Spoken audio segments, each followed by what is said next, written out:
Hello ladies and gentlemen of YouTube, my name is Brad. This is my channel Ambient Orange, where I build a lot of 3D metal models and show you how I do it. Today it's time for another big multi-part build, another model from MU.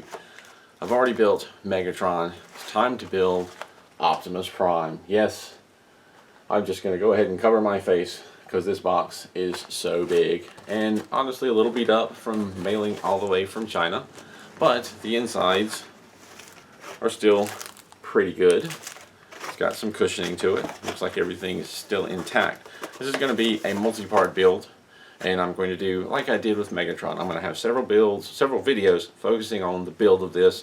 It's going to take several because I'll probably do it in sections like I did before, and then I will wrap it up in the end with an overall review highlighting some of the more important or difficult parts, more of the parts that stick out with one final video. But let's get started with what is definitely going to be part one, where we move over to the table, open this up, and talk about what's inside and go over it and talk about some tools that I'm going to use. Well, let's open up the MU Optimus Prime. The box is a little beat up, but I've already opened it once real quickly just to kind of look inside and make sure there wasn't any serious damage. But let's see, we have our finger cots. And I'd kind of like to find out where they get these finger cots from, because I like them a little bit better than the ones that I have. But anyway. And then we have a neat little collector's card. I had a collector's card in the Megatron one as well. We have our booklet of instructions, because this is a big model and they don't play around. It is a catalog of instructions. Stand aside, Lego, because here we come. There are, how many sheets?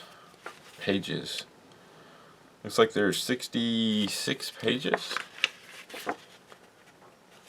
And somewhat similar to Megatron, you build him in sections, and then the big sections come together.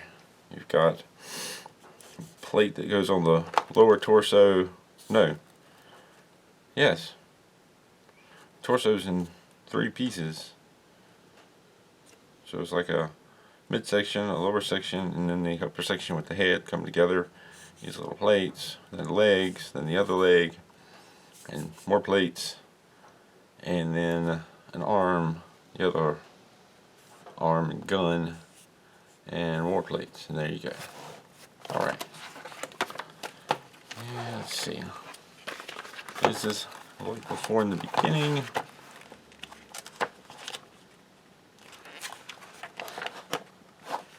You have notations, bending surface, non-textured surface, take finger cots before assembling. So there's some tips here. Fitting method 1, put the tab in the slot, bend properly. P1, and there's the picture of it bending. Fitting method 2, put tab in slot, bend tab vertically with pliers. P2. So, you know, same as before, fold and twist. But it doesn't really say, however, in the instructions that I can see, whether or not to bend or fold the tabs. But, you know, at this point, if you've gotten to this model, hopefully figured out how to tell which one should go where. And then you've got the somewhat colored bending surface and, bending surface and non-textured surface, but really there's no, okay, there is some color in here.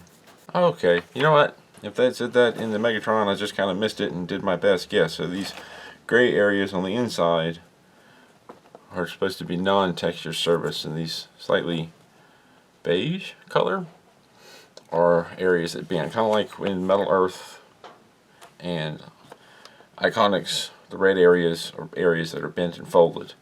That's sort of a beige color or tan color here, and the gray is the non-textured surface. So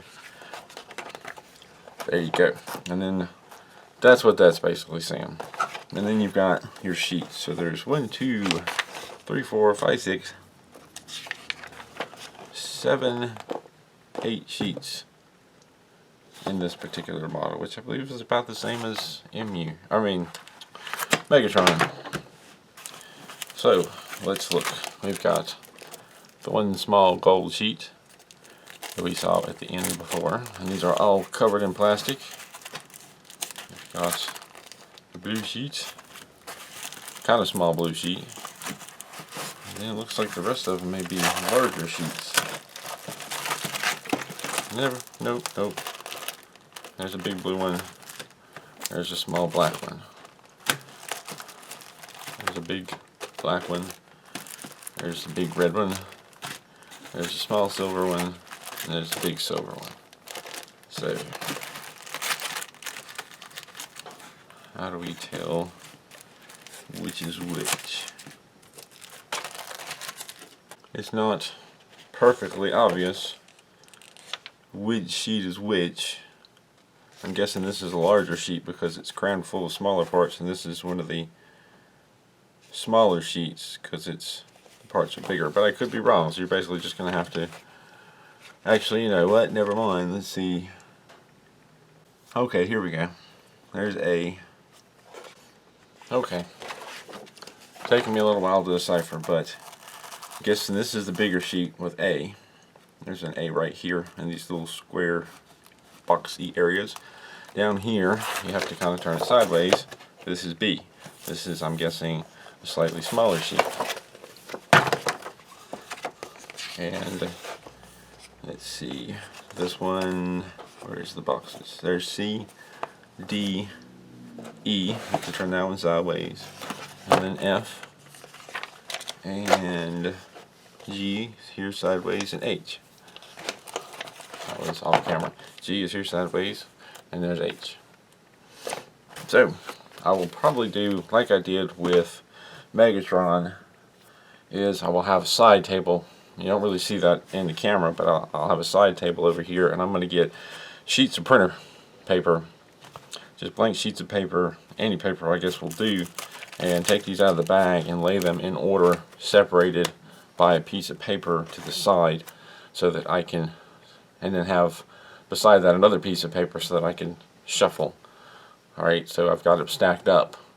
A is on the bottom and H is on top. Actually, H I may keep separately because it's so small. But let's say H is on top and I need something from B. Move H over, move the next one over, move the next one over with the sheet to keep them separated and keep them from catching each other. And then until I get to the sheet that I need, clip off the parts and then shuffle around. So what I'll do as I'm building it, before I build, I'll take all of them out of the plastic and I'll stack them with pieces of paper in between them on a table beside me. And then when let's say I start with the first page, which is actually page 5, because why would I start anywhere else? So I'm going to look, and I've got an A, an H, an H, an A, an H, an A, H, H, H. So basically I'm going to need sheets H and A. And so for starters, I may actually stack so that A is on top, and I'll get the A sheet and I'll clip off all the A pieces and probably place them on the instructions in the general area where they go. And then I'll find the H sheet, which again I might keep separately because it's so small. I may just keep it here right beside me on this table, and I'll clip out those parts, and then I'll build that section. And once I'm done with that, I'll probably go and find, we've got more A's and H's, so I'll do that. And as I go through, I'll do it in pieces. I'll clip out a bunch of parts and then I'll start putting them together.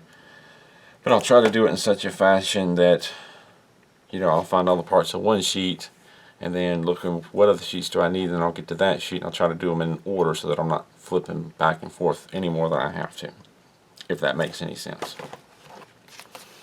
Well, let's take a moment to talk about some tools.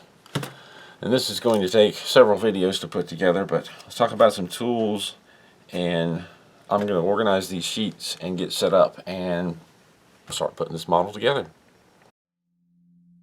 Let's talk a little bit about tools. The very basics of what you're going to need is a pair of tweezers and some clippers. The tweezers, you can do a lot of bending, shaping, twisting of tabs, folding of things over.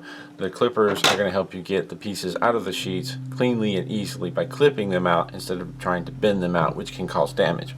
I've also supplemented my set with some precision tweezers. I have a couple of pointed ones here. One, I ground the tip down just a little bit to give it a more sturdy tip for tabs and twisting things, and then I have a precision flat set, and between all of these I can do a lot of bending and shaping and twisting. I also strongly recommend some sort of pliers to complement your set. I have some flat nose here that have definite uses. I have some long needle nose pliers for some of the longer pieces, and then I have some curved tips for grabbing things at an angle and bending them over.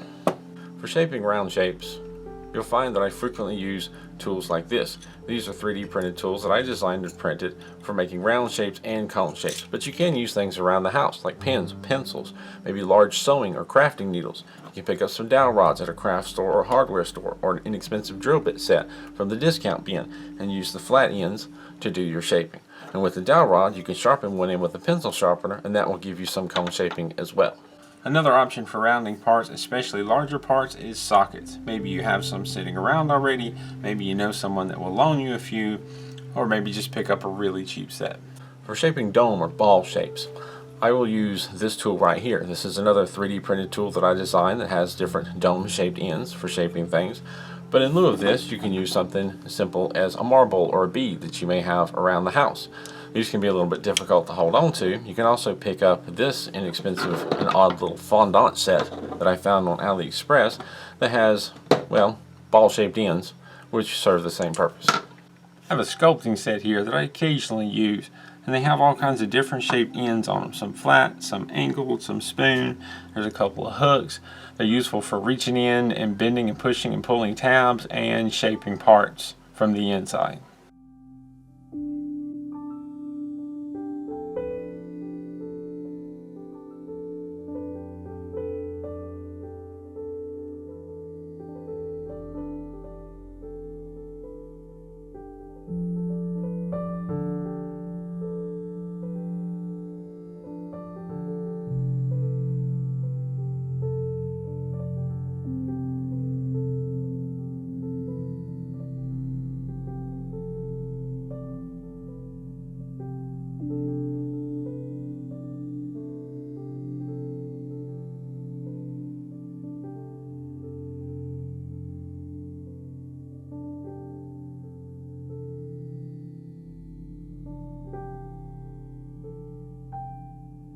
Many of the tabs on this model so far are flared in the middle. This makes it a little more challenging to seat the tabs.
For the second assembly, I opted to wait to fold up the sides of the main part until after the smaller parts were attached.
Be sure to fold up the sides so that the engraved side is sunk in. This part mounts on the inside and the detail faces out through a hole.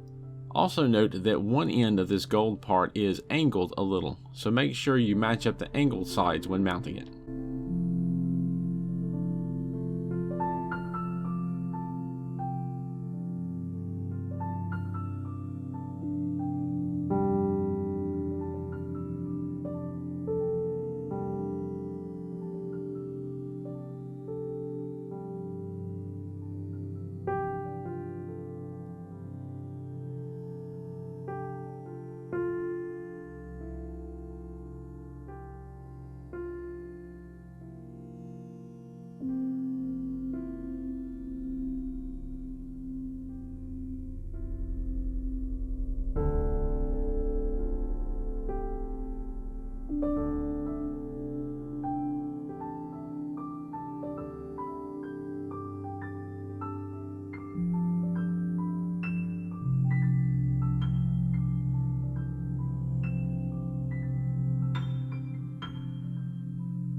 I didn't approach the first corner bends the best way. For the second one, I started by bending the inside piece at a right angle, then bent the longer pieces in, saving the smaller flaps until after the longer sides were bent over.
On one side, the edges needed a little more encouragement to lie properly.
At first I was not sure just how far to fold the sides, but I later figured out that they needed to be right angles.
I used one of my sculpting tools to reach in and bend over the two tabs holding these assemblies together.